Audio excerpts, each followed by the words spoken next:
విశాఖలో వైఎస్ఆర్ కాంగ్రెస్ పార్టీకి big shock తగిలింది. గత సార్వత్రిక ఎన్నికల్లో కూటమి షాక్ నుండి వైసీపీ అధినేత మాజీ ముఖ్యమంత్రి జగన్మోహన్ రెడ్డి తేరుకోకముందే వైసీపీకి జీవీఎంసీ మేయర్ పదవి దూరం కానుంది. వైసీపీ నుండి మేయర్గా ఎన్నికైన గొలగాని హరివెంకట కుమారిపై అవిశ్వాస తీర్మానం పెట్టడానికి కూటమి పార్టీలు సిద్ధమయ్యాయి.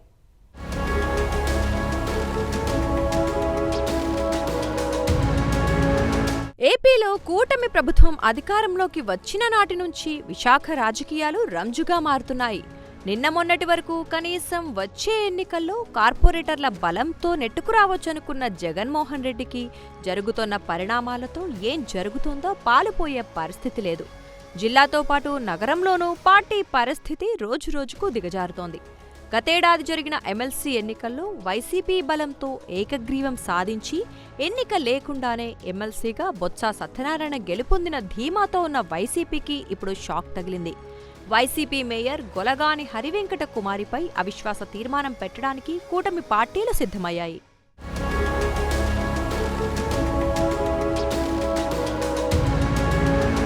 తాజాగా జీవీఎంసీ ఇన్ఛార్జ్ కమిషనర్ జిల్లా కలెక్టర్ ఎంఎన్ హరీందర్ ప్రసాద్కు అవిశ్వాస తీర్మానం అందజేశారు.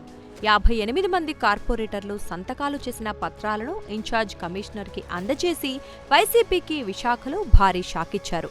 కూటమి అధికారంలోకి వచ్చినప్పటి నుండి విశాఖ మేయర్ పీఠాన్ని కైవసం చేసుకునేందుకు మేయర్పై అవిశ్వాసం పెట్టడానికి సిద్ధపడిన టీడీపీ ఫ్లోర్ లీడర్ పీలా శ్రీనివాసరావు సంతకాల సేకరణ చేపట్టారు.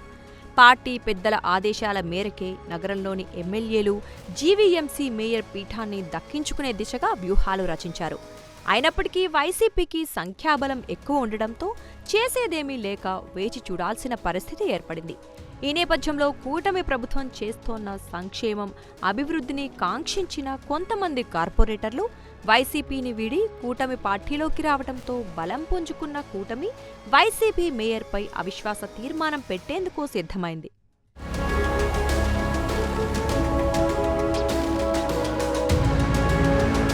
విశాఖ నగరంలో మొత్తం 98 కార్పొరేటర్ స్థానాలు ఉన్నాయి. వంశీకృష్ణ ఎమ్మెల్యేగా గెలుపొందడంతో ప్రస్తుతం 97 మంది కార్పొరేటర్లున్నారు. గత ఎన్నికల్లో టీడీపీ తరఫున 29 మంది కార్పొరేటర్లుగా గెలిచారు. కూటమి ప్రభుత్వం అధికారంలోకి వచ్చిన తర్వాత 11 మంది వైసీపీ నుంచి టీడీపీలో చేరారు.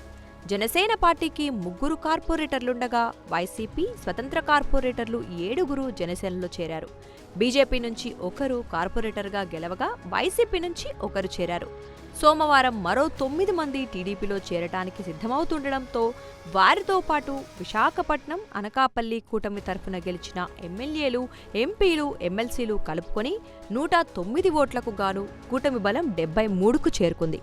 అలాగే సిపిఐకి చెందిన స్టాలిన్, ముత్తంశెట్టి కూతురు సహా కూటమి పార్టీకే మద్దతిచ్చే అవకాశం ఉండడంతో అనూహ్యంగా మేయర్ పీఠాన్ని కూటమి చేజిక్కించుకునేందుకు సర్వం సిద్ధమైంది.